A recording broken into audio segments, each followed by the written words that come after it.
Army of Darkness, the third film in the Evil Dead franchise, has 4 different versions of the film that exist, each with different runtimes and in some cases even different endings.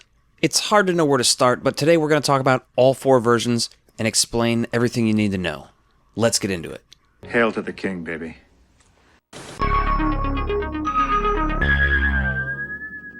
Army of Darkness from 1992 was my favorite film in the franchise as a teenager. And my opinions evolved a bit since then, but I gotta tell you, this film still rules. So the 4 different versions are important for different reasons, and we're gonna start with the director's cut. It runs 96 minutes, which means it's the longest version of Army of Darkness, 15 minutes longer than the theatrical cut.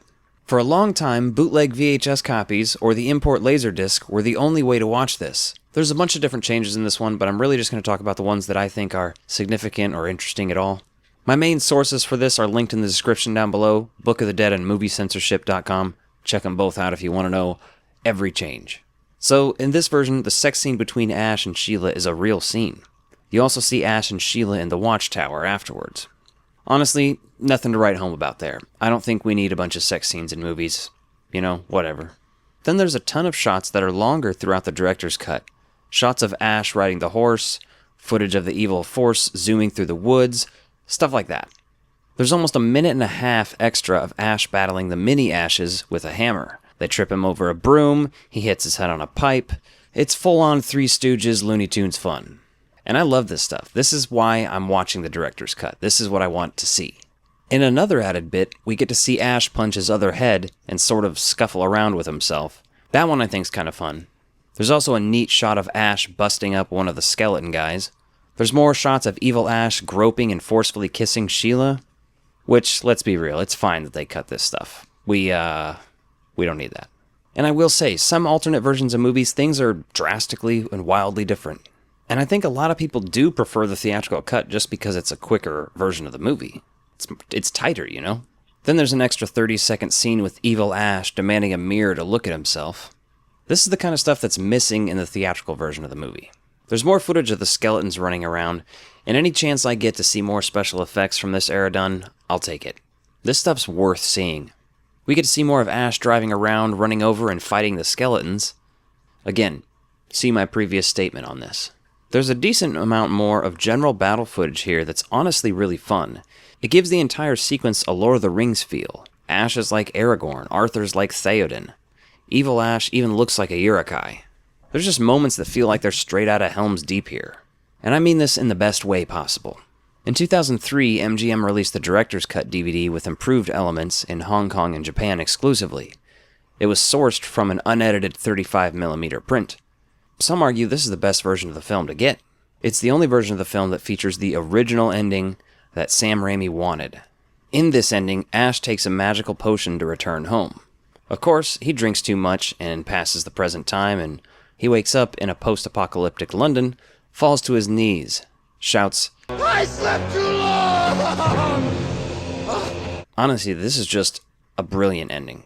This is the one that Sam Raimi and Bruce Campbell long preferred, although I'm guessing at this point they've given that up since they made Ash vs. Evil Dead, but I think it's awesome. The theatrical cut is more fun and whimsical, as opposed to this cut, which is just hilarious and dark. No matter how you slice it, both of these endings are great, to be honest. I don't even know which one I prefer. So that's the director's cut. Now let's move on to the international version. This version runs 88 minutes, 7 minutes longer than the US theatrical cut, and 8 minutes shorter than the director's cut. The first 45 minutes of this are basically the same as the director's cut. The first thing cut down is the scene with the tiny Ashes. It's missing about 2 minutes and 20 seconds of footage, and basically the entire thing has been re-edited.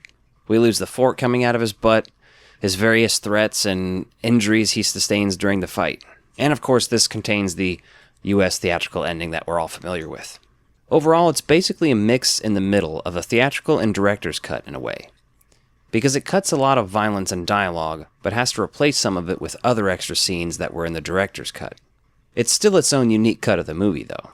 Worth checking out if you're a die-hard fan, but there's not much else to say about it. Then we've got the theatrical cut. Normally, this would be what I would consider the standard cut of a movie.